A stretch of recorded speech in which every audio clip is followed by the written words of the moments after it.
Bonjour et bienvenue dans votre rendez-vous du lundi, le talk du lundi pour une loi de liberté.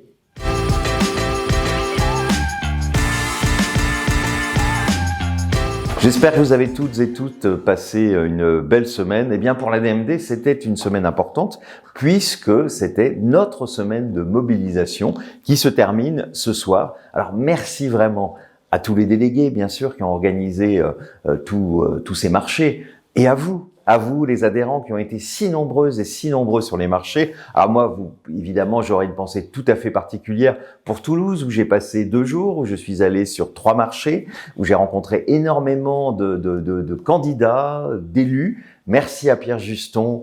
Une petite pensée pour Paul, qui ont organisé ce déplacement et tous ces marchés. Ça a été un moment important. Et puis bien sûr aussi le marché de Porte Dorée dans mon 12e arrondissement. Heureux d'y avoir retrouvé Jonathan, notre secrétaire général, le responsable des jeunes ADMD, Benjamin et tous nos amis qui étaient avec nous. Sous le soleil, le ciel était avec nous, donc c'est plus de 150 manifestations qui ont eu lieu durant cette semaine et autant de contacts possibles avec les élus. Ne l'oublions pas, même si c'est pas forcément des parlementaires, de la question de la fin de vie, on en parle dans les partis politiques et il faut que de partout, évidemment la population qui est favorable, les parlementaires, mais aussi les élus locaux sur lesquels on ne s'est pour l'instant pas assez reposé.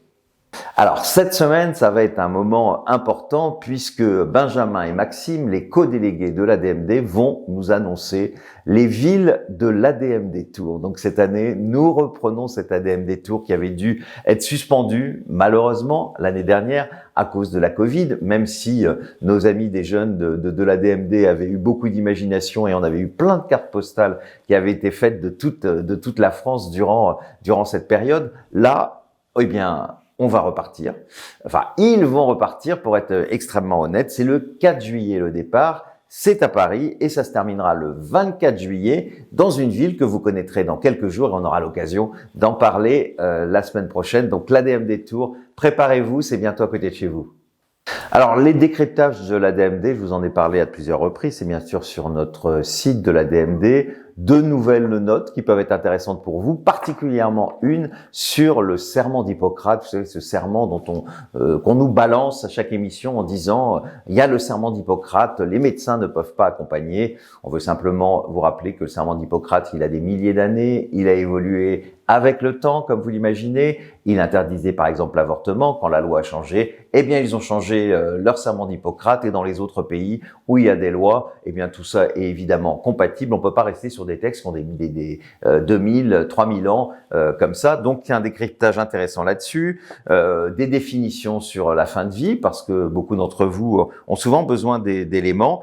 Et puis, un article intéressant sur fin de vie, la loi Leonetti, la meilleure du monde. Alors, pourquoi ce titre un peu ironique? C'est parce que tout simplement, Jean Leonetti le disait lui-même que sa loi était la meilleure du monde. Alors, il faut quand même rappeler qu'il a fait simplement copier ce qui existait ailleurs, parce que je vous rappelle que la sédation profonde et continue, elle existe bien avant les lois Leonetti, dans les lois belges et évidemment dans plein d'autres pays.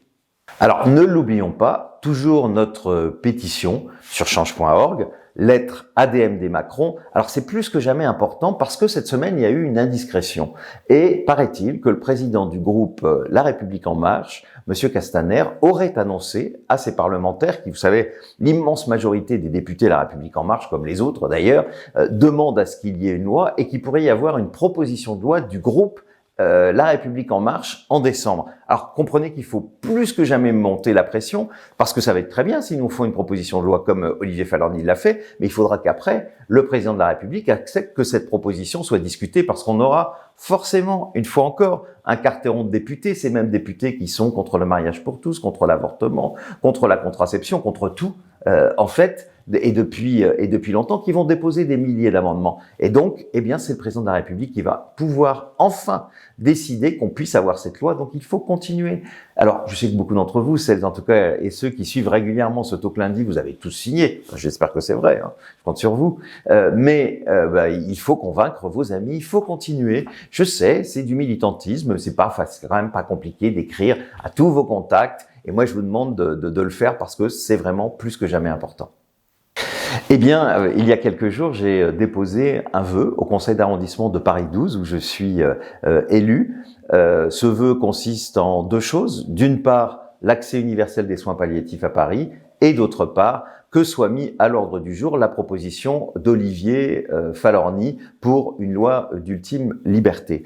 Alors, ce vœu a été adopté par la majorité du Conseil, excepté malheureusement les élus, les républicains, qui ont estimé que c'était pas le lieu de faire un tel vœu. Enfin, je pense que c'était un prétexte, mais c'est quand même bien dommage quand on sait l'engagement qu'a notre amie Marine Brognier, députée LR. Alors, ce vœu qui a été adopté, maintenant, il va se retrouver au Conseil de Paris. Et cette semaine, j'espère qu'il va être adopté par le Conseil de Paris. Ce sera la première collectivité, une collectivité quand même de 2 millions d'habitants, qui pourrait voter un vœu qui se prononce à la fois évidemment pour l'accès universel aux soins palliatifs, mais aussi pour la légalisation de l'euthanasie. Et je crois que c'est important parce que vous savez, on a l'opinion qui est avec nous. On l'a vu le dernier sondage qu'a fait la DMD. Bien sûr, l'IFOP, c'est pas auprès de nos adhérents, 93% des Français.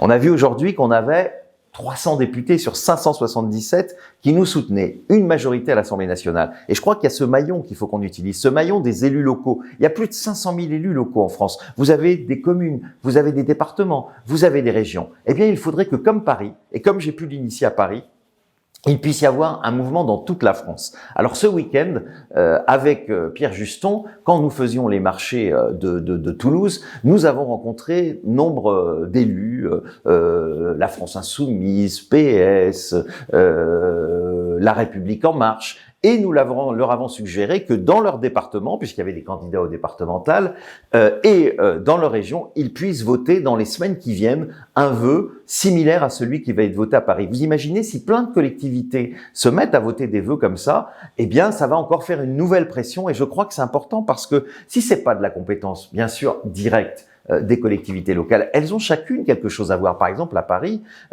évidemment, on a plein de foyers de personnes âgées, plein d'EHPAD. On gère évidemment les cimetières, la mort. Et donc, il est important, par exemple, qu'on fasse des actions autour des directives anticipées. Dans les régions, vous avez les formations des professions paramédicales. Donc, on voit que à chaque niveau, nous avons quand même une certaine compétence. Puis en même temps, les élus, c'est quand même des élus politiques et c'est important que dans ce débat aujourd'hui, ils appellent le gouvernement et donc le président de la République, comme nous le faisons dans notre pétition, à mettre enfin à l'ordre du jour la proposition Falorni ou à faire adopter une autre proposition de loi comme le propose Monsieur Castaner. Donc ce mouvement, eh bien nous allons le lancer et je le dis à tous nos délégués, à tout le monde, demandez à vos candidats et bien sûr aux élus qui sont en place dans les municipalités de voter un vœu similaire. Imaginez, si on a des vœux un peu partout, ça va être une nouvelle pression et je crois que c'est important parce que vous savez tous et toutes, on se bat pour une loi d'intérêt général. Eh bien, merci à toutes et tous d'avoir été là. Aujourd'hui, il fait beau à peu près partout, donc le soleil et le ciel est avec nous. N'oubliez pas le hashtag, le talk du lundi et on se retrouve la semaine prochaine. À bientôt.